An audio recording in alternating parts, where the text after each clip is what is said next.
What if I challenge your traditional understanding of democracy and introduce a new concept called liquid democracy, whereby decisions can be fairer, more expert-based, and lead to a happier planet?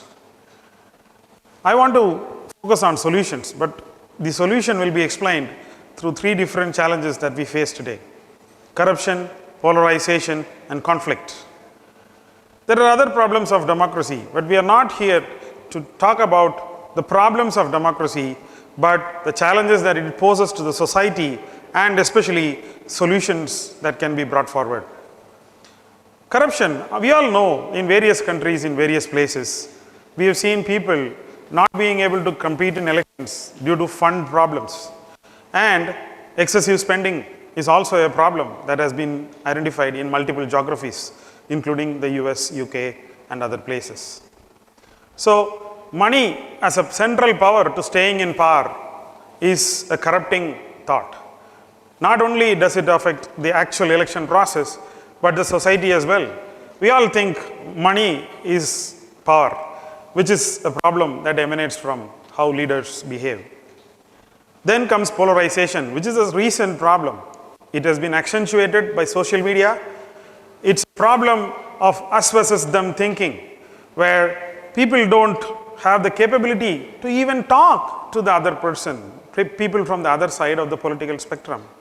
We treat them as enemies, and that makes it hard for us to work even in day-to-day situations.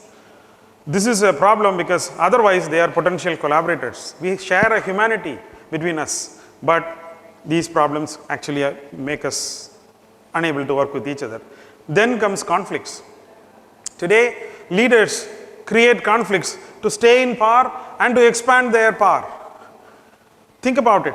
If the countries that are at war today were to have decided as a country to go to war, would we still be warring? It is because a single leader wanting higher power, waging wars, and that is why I think it is a problem.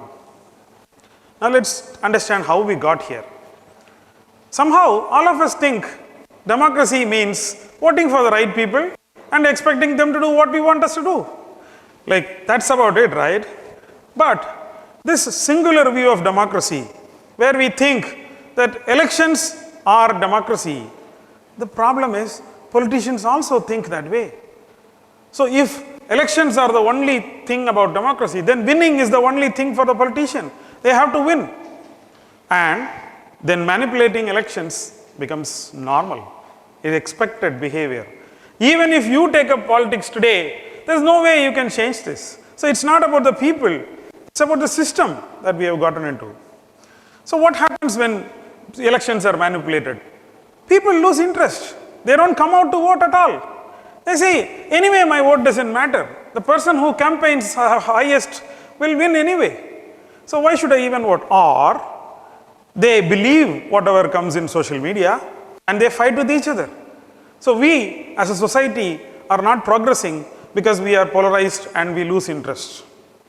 How did we get here as a system?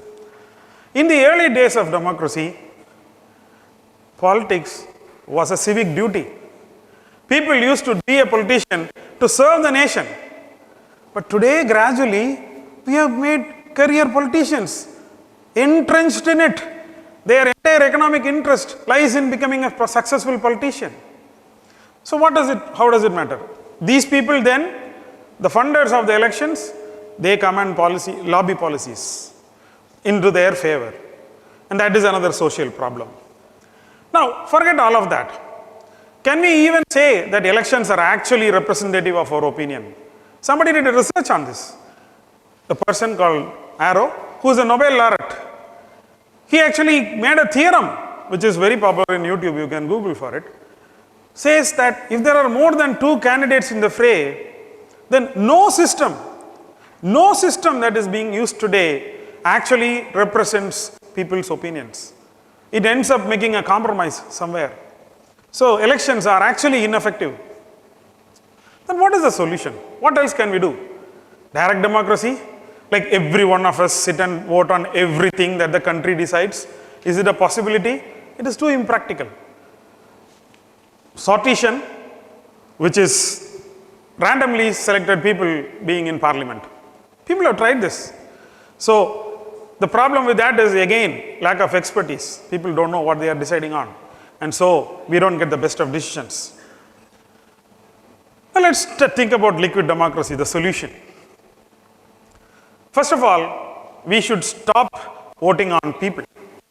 When you vote a person into the power, you are debating whether this person will behave properly in future or not.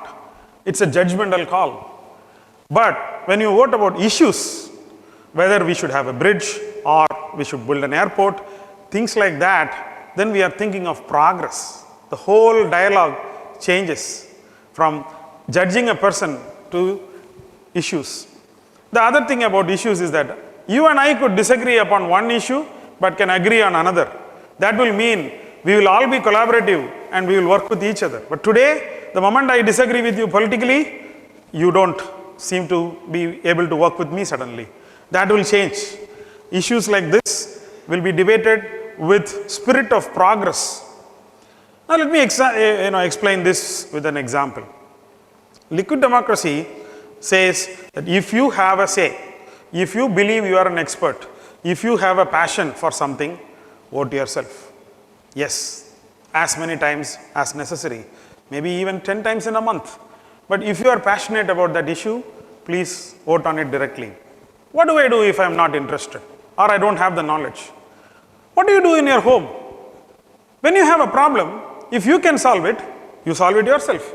But if it is beyond you, what do? You go to an expert. Exactly what liquid democracy says.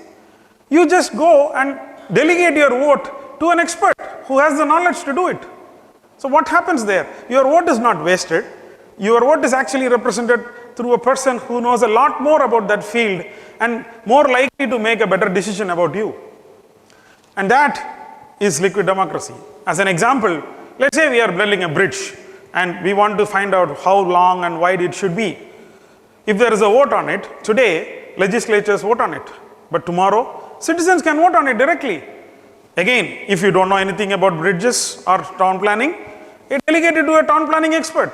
They will decide on your basis. And even they will publicize their opinions. And these opinions will be debated. Whether this is good, bad, what are the positives, negatives of each approach. We will then come up with the best possible decision. Because people who decide are equipped either of themselves or by delegation. And naturally, when the actual referendum happens, the votes of the experts will count for more than the person who is voting directly, because these people have delegated votes. But that's how it should be. People who know things should be given higher weightage. And this is the best democratic way to do that. And then you can recall or change your expert anytime. If on a particular issue your expert voted on something and you did not like it, you can change it anytime. You can change your representative. First of all, these are not representatives elected for a position. They are chosen for a specific subject. On top of that, they can be changed anytime.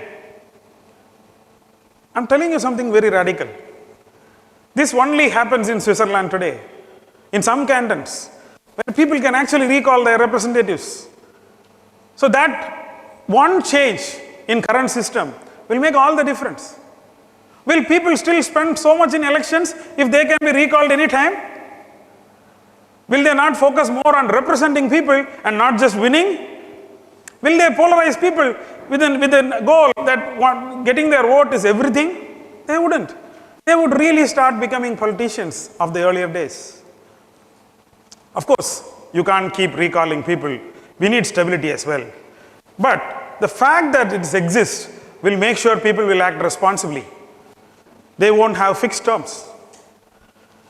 Well, let us come to conflicts. Earlier days, we had kings and politicians, democracies were on the other side. So we needed a single leader to decide on wars and conflicts. But why do we need that anymore? Everyone is a democracy. So if decisions are taken with good communication, hundreds of people are deciding on wars, people will choose to have dialogues, not fights. We will be more democratic as a world than today. Let's not get ahead of ourselves. Not everything can be decided by democracy. Imagine if people were to allow to decide on how much tax they'll pay. Of course, everyone will say zero, right? So nobody is going to say anything other than that. So in such cases, you can't have a democratic decision. You need an expert group.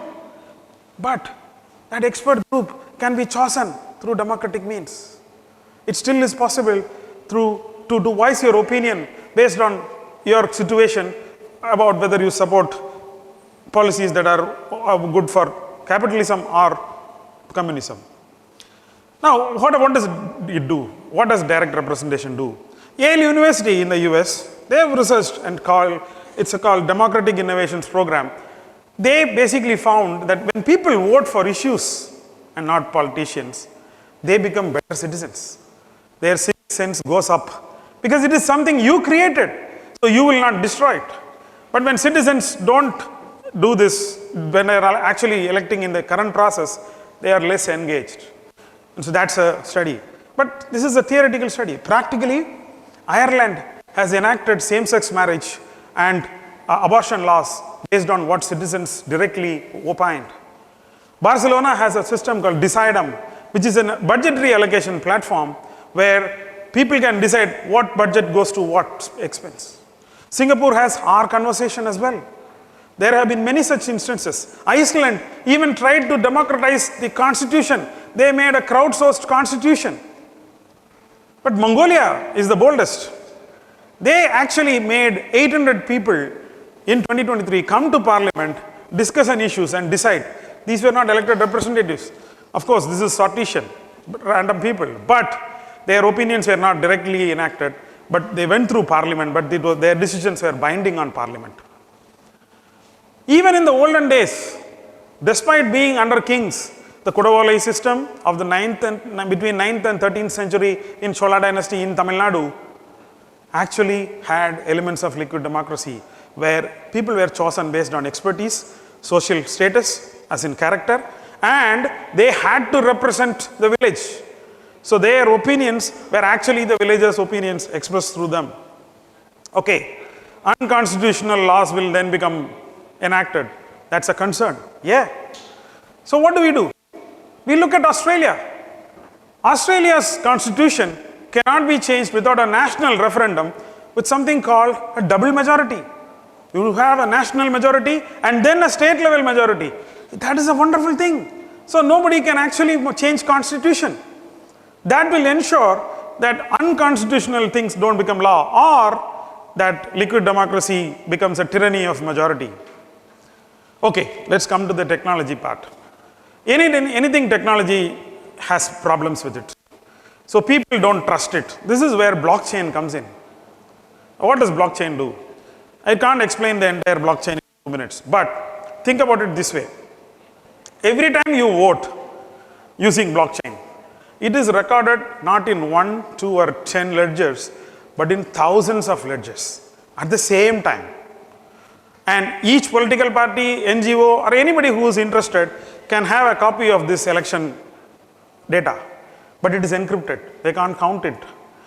When it comes to counting day, the encryption keys are unlocked and everybody can count their own record and it will be the same result. Think about it. This is like each vote being verified by thousands of people. And that's where trust will come in. Nobody can manipulate elections. And that will be a true system that will take us to the next step. Okay, I have talked a lot about technology. What about history? One of the biggest philosophers who was against a democracy is Socrates. Socrates said democracy is a system where unqualified people become leaders. Now, liquid democracy addresses that. Confucius was against populism. He said meritocracy should be the central force that drives society. Very well, meritocracy, very much. So liquid democracy satisfies both of these people. I can go on about this list of philosophers who will agree with this, but it is for us. Now, how do we make it happen? Yeah, are nations tomorrow going to become liquid democracies? No way. That's not happening. So how do we do it?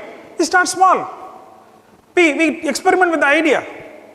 We can have, say, district level or corporational decisions as a liquid democracy. People who have an opinion come and opine it directly as a vote. But if you don't have an opinion, you choose an expert and they will represent you on that particular decision. You don't choose a leader for everything, but only for that area. That will actually allow us to understand this system better. There will be problems, challenges, there will be manipulations, but we will overcome that with dialogue and trust. That is the whole spirit of liquid democracy. Have dialogue and have trust. So with that, I would like to end with a very happy note that if we implement this, I am sure we can get away from the problems of democracy and have a greater society. I challenge you all to go back to your places, to your societies, to your groups, and experiment with this with practical votes. Thank you.